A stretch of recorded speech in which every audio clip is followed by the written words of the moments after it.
Were you aware that the United States came dangerously close to an unprecedented nuclear disaster? Were you further aware that this close call wasn't an attack from another country, but by our own doing? This is the story of the Goldsboro incident, a day in 1961 during the Cold War when the United States came close to detonating a nuclear bomb on North Carolina, in what could have been a disaster of unimaginable proportions. I found it extremely interesting that the History.com editors wrote in the article Arms Race that in the 1960s there was a nuclear arms race between the United States and the Soviet Union, and it was essential that the U.S. maintain a powerful nuclear arsenal and world presence. On January 24, 1961, a U.S. Air Force B-52 Stratofortress carrying two Mark 39 nuclear bombs was on a routine airborne mission known as Operation Chrome Dome. Stated in the article, Remembering Operation Chrome Dome, the 1960s airborne missions flown by strategic bombers were armed with thermonuclear weapons, which included B-52 Stratofortress bombers armed with nuclear bombs, remained in the air at all times to ensure crews would survive an attack and be able to retaliate against any Soviets if they launched an attack.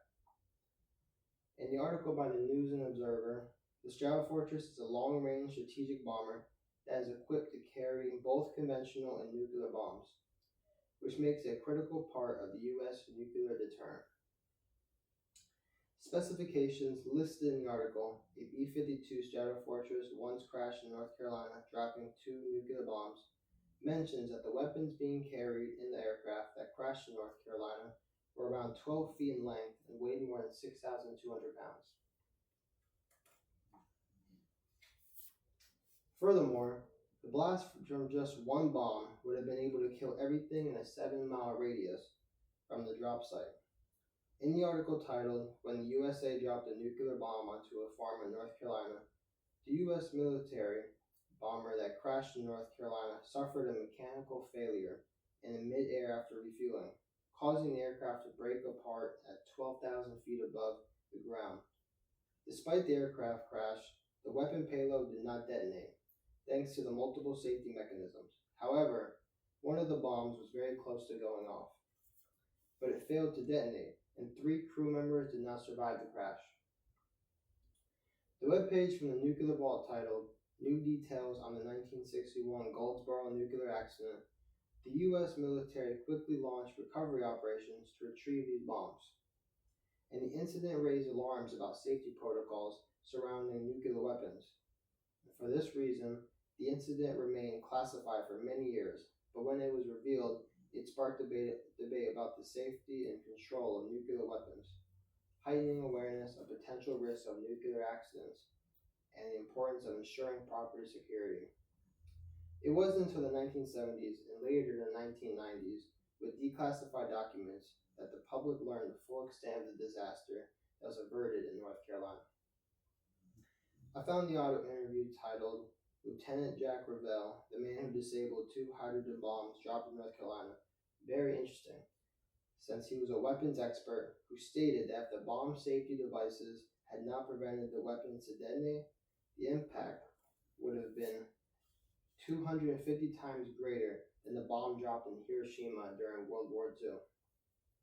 Also stated in the source audio, Revell was called to the scene of the crash to secure the weapons and make sure they did not explode.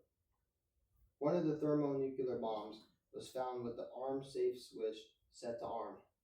If one of the weapons had detonated, the blast would have changed the configuration of the East Coast, with possible radiation traveling as far as New York City. To clarify, the U.S. nuclear bomb of the era was designed with multiple layers of fail-safe mechanisms to prevent accidental launch, and the chances of a detonation occurring without intentional human input were very low. But during this incident, a series of failures led to the activation of several of those mechanisms, and the United States came extremely close to destroying the 12th state. There were several instances throughout the Cold War where the United States and other nuclear powers came dangerously close to triggering nuclear war. This was due to accidents, misunderstandings, or miscalculations. The Goldsboro incident was just one example, but it serves as a stark reminder of how fragile our global security system was and still is when it comes to nuclear weapons. In conclusion, the Goldsboro incident serves as a reminder of how close the U.S. came to a nuclear disaster during the Cold War, and it highlights the importance of safety protocols with nuclear weapons. It makes me wonder, if the nuclear bombs had detonated that evening, would the U.S. government have tried to cover it up and blame the Soviet Union, possibly starting the next World War?